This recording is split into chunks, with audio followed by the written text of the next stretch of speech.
So we've had a teaser, we've had a bigger teaser, and now we've got, I think, is a trailer. Because now I think we've got a little bit more meat in the sandwich regarding plot. Now we've got, to me, we've definitely got something we can work on. One of the things I kind of asked, two of us said it, I don't know who it was. We both said the first two teasers didn't seem to be like an Ant-Man movie. And this one tonally is still not like the first two, but at least we know with Cassie, yes, with Cassie coming out of jail, we saw that, and we see that Kang's going to play with that, Kang's going to use that. I think okay, now I can see this is Scott Lang, this is his story, this is his guilting, this is his parent, because Cassie plays a huge part in both those first two movies. Right, he's the reason why he does so much. Yeah. So I felt good about this trailer because I felt. Okay, this is Scott Lang's story still. Right. He's not just going to be, this is Kang the Conqueror, special guest Ant-Man. No, this is both of these characters. And it's their story. It's their awakening story again. Because their story, their emotional stories are going to interconnect. He wants something, and he's going to use his love of Cassie to get what he wants. Right. And I thought that's cool. Yeah, no, I with this one, I think I love it that we're finally getting the flip over. I think it was like how Captain America, Winter Soldier did for Captain America, how Ragnarok did for Thor, how I would say arguably more Iron Man 2 than Iron Man 3 did for Tony Stark. We're finally getting that disassociation from the comic relief and actually getting like the meat of the person, because I think we saw a little bit touched on in Endgame, but it wasn't really followed through. And for Peyton Reed, I think this is great because it is truly a prize for him to be able to now really take the core of the character more, because I think the last two movies, first one that he did was basically, we're just trying to scrape something barely together that will hold up just long enough after the Edgar Wright situation. And then the second one came after Endgame. So it could not be anything more than something to soften the blow. And honestly, I remember even going into it being like, I really don't care about this. Like, we just did Endgame. It was very strange. How are we doing anything? So, what did Endgame? No, after Infinity War. It was after Infinity War that it even came out, not even Endgame. Oh, wow, yeah. So it was even after a heavier drop. And so all you're just thinking is what's going to happen next. So that was just a real talent to even make that movie watchable, considering where it was located. So to be able to get the chance to kick off the now entrance into the multiversal complex, we've been teasing. Obviously, it's been announced this is the multiversal saga, and this phase 4 has been an intro of new characters, new feelings, present a series of branches that we now have to start to intertwine together. But now Quantumania opens up. It doesn't close for once. It opens up a whole new series of elements that are going to go. And I'm happy to be able to see that the actors are going to be able to get the kick up on showing true dramatic capability and just how significant it will feel. My only fear is that this is playing like it did with Age of Ultron. And I know it's not Joss Whedon who's going to be in the director's seat, so he might not subvert everything with humor by itself. But my God, if they do what they did with Age of Ultron to this movie, I might have to go. Well, I'm not going to get to Feige. I'm pretty sure he's got a lot of security, but I think I can get to Peyton, and then I can make my way up the executive branches from there, and I'm punching people in the throat. It doesn't feel like it. It doesn't. I don't think Jonathan Majors would let it drop down, and because he's not CGI, I think he's actually going to show something. Yeah. What do you think, JP? I'm very curious to see, the yellow energy, orange energy that's you see all around like the whole trailer. It's very reminiscent to Miss Time. What's her name again? The Claude Oh, from Miss. Oh yeah, Miss Minutes, is it? Miss Minutes. Yeah. Miss Minutes.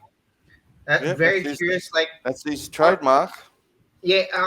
Remember we back then we were talking about like the energy colors. They mean Yep. certain things. Yep. And- Red is chaos energy. Purple Yeah. is the. I think, yeah. So like, going back to that, like orange and blue energies, and I remembered something like in Shang-Chi when he was fighting with his dad. Like Shang-Chi shoots out like orange energy. Yeah. Dad shoots out like blue energy, and like, hey, like right now, like Yeah. Kang's got this blue energy vibe on him, and like this like thing, like there was this huge orange thing with like orangey energy with like rings around it. Mhm. Oh yeah, You know? Yeah, I'm thinking, this guy's got to be something, and it's must be wow. connected to Shang-Chi somehow, you know? Yeah. Or, Well, it needs something to connect Shang-Chi. It's been seems like and ages since we had anything. Miss Minutes is orange. Yeah. Well, see, that's not Loki 2 is not far off. That's our next one, I think. Loki season 2. So that Loki should be season 2 the next one up, or I thought Quantumania is the next one up. And no after Quantumania. Oh, right. So hopefully they're streamlining this and beginning to now just say, right, let's get on with this Kang thing. Like he's our big baddie. He's gonna be this whole time travel or multiverse thing is our deal now. Let's dig into it. You know, with Kang.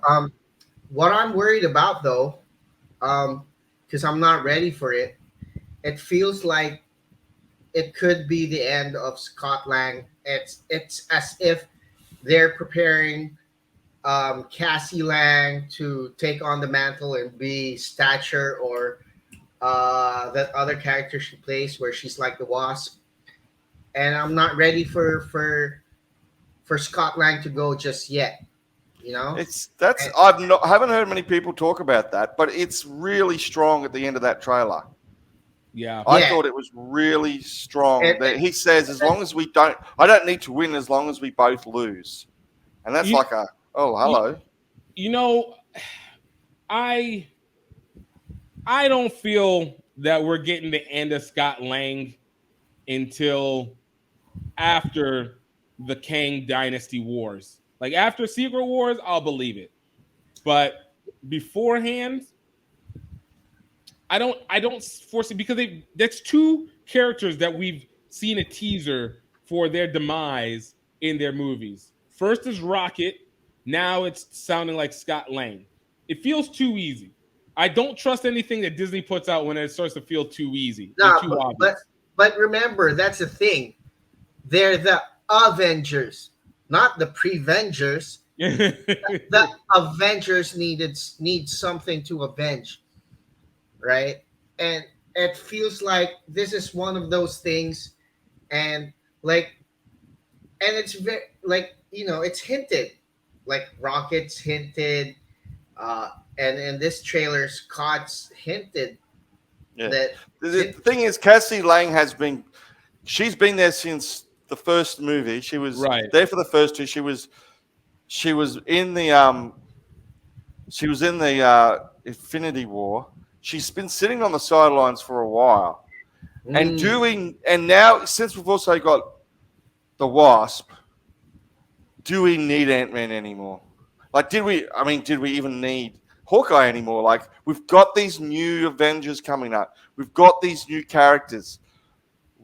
Do we need all these guys? So the question of Scott Lang, whether he lives or dies, is a serious question, because I just don't know if we need it. Like, there's so many people now with that technology. And it's going to be hard for like the MCU to have all these characters at once, especially with the same skill sets or whatever powers. So I think it's really a preparation for Young Avengers. It's. I think this undoubtedly. I undoubtedly, yes. Young Avengers is definitely getting pressed heavier and heavier. But I do make the argument that if there's room for all the characters, I think there is 100% room. In fact, I think it is probably the most room because now we get to see families of Avengers. Like, I don't think it's easy to make a transition from your primary character that you've had a decade and originality from the comics, enter in, and then in one movie, without really giving us time to really get used to them, switch everybody out. Like they're, what's his name from I Dream of Jeannie. Like you need the time to shift them across. Like everybody needs like a show and a movie, or at least 2 movies together before you shift. The only reason that we're getting like in Black Panther, we got the immediate shift is because Chadwick passed. But like with Hawkeye, we get initial introduction of girl Hawkeye, but now we need like one more where she's like establishing her plane. You know, Captain America and Winter Soldier was tough to be able to make the transition, but you know, it was like if it wasn't for Winter Soldier being in there, I think we're still like, Falcon's really supposed to be Captain America, and then now we're gonna kind of see if it actually works in 2024. Yeah, that's what I think. That's what I think. I think we just need to see this movie, this Captain America movie, to really get to see Falcon become. But you can't. America. But with kids, especially when it comes to with kids, even though they're all in their 20s and their early 20s, mid 20s, that's like it's CWing the situation. It's like, yo, you got sidekicks taking the lead. Do we really want to see a bunch of sidekicks as the leads, or are we ready to actually make them leads? Well, I mean, I don't know if there's an easy answer to that. That we probably have Hawkeye, and as the rumors have been floating around, a hologram Tony Stark probably mentoring these young Avengers. I mean, I really do hope you're right, because I'm not ready for Scott Lang to leave just yet. Yeah. He's one of my favorite MCU characters. You know, I think he's very underrated as No, he's very popular. Like Scott Lang is. No, he's not. No, who hates him? Who hates Scott Lang? Well, nobody wanted to take a picture with him. Oh. They wanted to take a picture with Hulk. Yes. Let's remind our friends to please click on the subscribe button and hit that notification bell so you know when we have new videos out. Subscribe! Subscribe! Die. Oh, die.